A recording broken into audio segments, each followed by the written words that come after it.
تو اللہ عز و جل لکھنے والے فرشتوں کے پاس سے اس کے گناہ بھلا دیتا ہے، اس کے اعضاء، اس کے بدن کے جو پارٹس ہیں ان کو بھی بھلا دیتا ہے، اور اس زمین پر بھی نشان مٹا دیتا ہے جہاں اس نے گناہ کیے ہوتے ہیں، یہاں تک کہ جب بندہ قیامت کے دن اللہ سے ملے گا تو اس کے گناہ پر کوئی گواہ نہیں ہوگا۔ حالانکہ خود رب نے فرمایا قرآن میں کہ وہ دن آئے گا، ارے پڑھی ہے نا یاسین شریف، اس میں اللہ فرما رہا ہے وہ دن ہوگا جب منہ پر مہر لگا دی جائے گی، ہاتھ کلام کریں گے، پیر بتائیں گے کیا گناہ کیے تھے، کدھر گئے تھے۔ اگر توبہ نہیں کرو گے تو پھر بچ نہیں پائیں گے، لیکن اگر توبہ کر لیتے ہیں، اللہ سے دوستی کر لیتے ہیں، اللہ کو راضی کر لیتے ہیں، تو وہ ایسا کریم ہے کہ وہ پچھلے سارے گناہوں کو معاف کر دیتا ہے۔ ہم پھر کیوں اللہ کی نافرمانی کریں؟ ارے دنیا کا دستور کیا ہے؟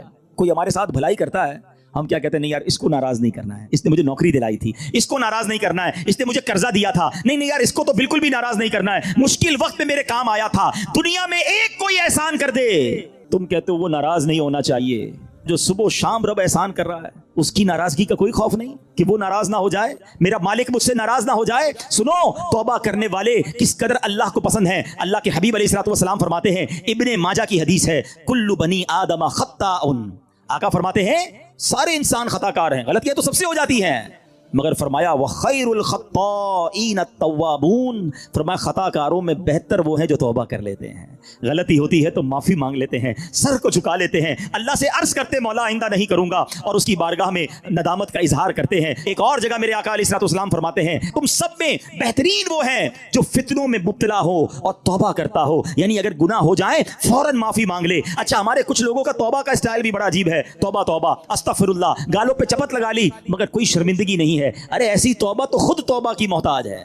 توبہ دل سے ہوتی ہے، توبہ شرم کے ساتھ ہوتی ہے، توبہ ندامت کے ساتھ ہوتی ہے، اور جب ندامت کے ساتھ بس ایک لمحے کی توبہ ہونا، اللہ پچھلے سارے گناہ معاف کر دیتا ہے۔ صرف معاف نہیں فرمائے گا، وہ تمہارے گناہوں کو بھی نیکیوں سے بدل دے گا۔ اب ہم توبہ میں کیوں تاخیر کریں، کیوں اس سے دوستی نہ کر لیں؟ اے میرے پیارے اسلامی بھائیوں، توبہ کی تو کیا شان ہے۔ آؤ میں اللہ کی رحمت کا ایک اور واقعہ سناتا ہوں۔ مکاشفۃ القلوب میں امام غزالی علیہ رحمۃ اللہ الوالی نے یہ واقعہ لکھا۔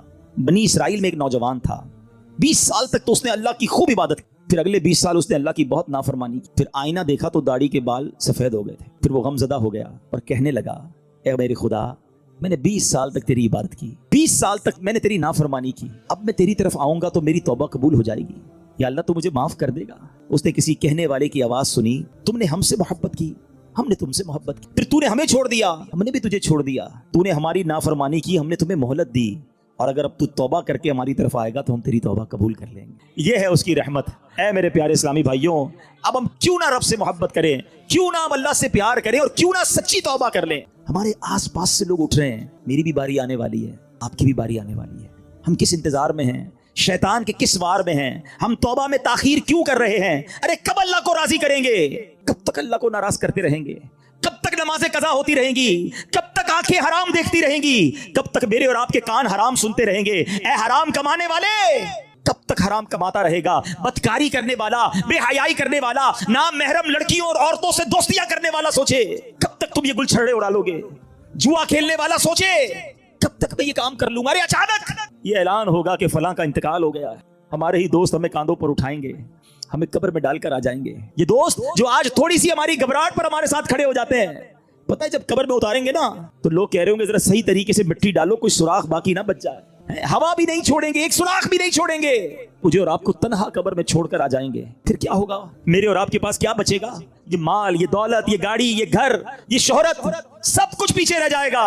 اب ہمارے ساتھ قبر میں ہوں گے ہمارے اعمال، اور دیکھو اگر اللہ ناراض ہوا نا، اللہ ناراض ہوا تو مارے جائیں گے، پھر تو قبر جہنم کا گھڑا بن جائے گی۔ اسی لیے میں آج یہ عرض کرنے آیا ہوں کہ جلدی جلدی اپنے رب کو راضی کر لو، وہ کیسا کریم ہے، بلکہ اس کی رحمت چاہتی یہی ہے کہ میرے بندے بخشے جائیں، میرے بندے معافی مانگ لیں، میرے بندے رجوع کر لیں۔ مگر یہ بندہ ہے جو رجوع نہیں کر رہا، یہ بندہ ہے جو اس سے دوستی نہیں کر رہا۔ خدا را میں آج کے بعد اللہ کے فرما بردار بندوں میں شامل ہو جاؤں۔ سنو وہ کیسا کریم ہے۔ حضرت سیدنا ابو ہریرہ رضی اللہ تعالیٰ عنہ سے مروی ہے، رسول اللہ صلی اللہ تعالیٰ علیہ وسلم کا فرمان عالی شان ہے کہ جب کوئی بندہ گناہ کر لیتا ہے اور پھر کہتا ہے کہ اے مولا میں نے گناہ کر لیا، مجھے معاف کر دے، تو اللہ فرماتا ہے میرا بندہ جانتا ہے کہ کوئی اس کا رب ہے جو گناہ معاف بھی کرتا ہے اور اس پر پکڑ بھی لیتا ہے۔ میں نے اپنے بندے کو بخش دیا۔ پھر جتنا رب چاہتا ہے بندہ ٹھہرا رہتا ہے، اس کے بعد پھر کوئی گناہ کر لیتا ہے، پھر عرض کرتا ہے الہی میں نے پھر گناہ کر لیا ہے، پھر مجھے معاف کر دے. تو رب کریم فرماتا ہے میرا بندہ جانتا ہے کہ کوئی اس کا رب ہے جو گناہ کرنے پر پکڑ بھی لیتا ہے اور معاف بھی فرما دیتا ہے. میں نے اپنے بندے کو بخش دیا, پھر اس بندے سے پھر گناہ ہو جاتا ہے, وہ پھر اللہ سے کہتا ہے, تیسری بار کہتا ہے اللہ پھر گناہ ہو گیا ہے, رب کریم مجھے معاف کر دے. تو رب فرماتا ہے میرا یہ بندہ جانتا ہے کہ اس کا کوئی رب ہے جو گناہ کرنے پر پکڑتا ہے اور معاف مانگنے پر معاف بھی کر دیتا ہے. میں نے اپنے بندے کی بخشش فرما دی, اب جو چاہے کرے. یعنی اللہ اس کی بے حساب بخشش فرما دیتا ہے.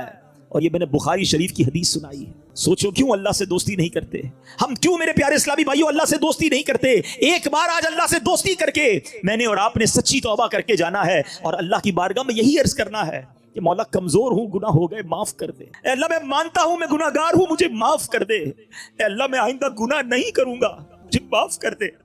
اگر تو نے پکڑ لیا مارا جاؤں گا, میرے پاس کوئی حساب نہیں ہے, مجھے معاف کر دے. میں مانتا ہوں میں نے کئی بار توبہ کی مگر پھر گناہ کیے, مولا معاف کر دے. تجھ سے معافی نہیں مانگوں گا تو کس سے مانگوں گا, مولا معاف کر دے. اے اللہ تو ماں سے زیادہ اپنے بندے کو چاہنے والا ہے. آج کے اجتماع میں کرم کر مالک, معاف کر دے, کیونکہ مجھے نہیں پتا میری زندگی کی کون سی رات آخری رات ہے. کیا معلوم کسی کا انتقال آج بھی تو ہو سکتا ہے نا. ہے کوئی ایسا جس کے پاس یہ گارنٹی ہو کہ وہ آج زندہ گھر جائے گا؟ ہم میں سے تو کسی کو نہیں پتا. آگاہ اپنی موت سے کوئی بشر نہیں, سامان 100 برس کا ہے, پل کی خبر نہیں, تو پھر کس بات کا انتظار ہے. یاد رکھو بے وفا دنیا پہ مت کر اعتبار, وہ اچانک موت کا ہوگا شکار. موت آ کر ہی رہے گی یاد رکھ, جان جا کر ہی رہے گی یاد رکھ. کر لے جو کرنا ہے, آخر موت ہے, ایک دن مرنا ہے.